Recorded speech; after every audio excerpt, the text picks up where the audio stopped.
মাঝে মাঝে অবাক হই। উনি কিন্তু দেখে মনে হয় যে উনি আমার প্রতিযোগী ছিল, মনে হয় না যে উনি আমার সহযোগী। এটা মনে হয় না।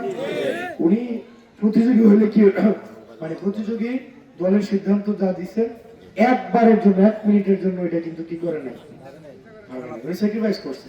উনি কিন্তু প্রাপ্ত, বানাই বানাই করলে পারতো না। ওনার কি আমার সাথে এই প্রোগ্রামে আসার দরকার ছিল? এই রোদে বানে পুরো মানুষের কাছে যাওয়ার দরকার ছিল?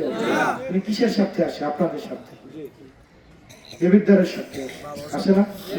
আল্লাহ এই লোকটার স্যাক্রিফাইসটা যেন আল্লাহ কবুল করে। এই লোকটা যে কারণে স্যাক্রিফাইস করছে, ওনার মর্যাদাটা যেন আমরা রাখতে পারি।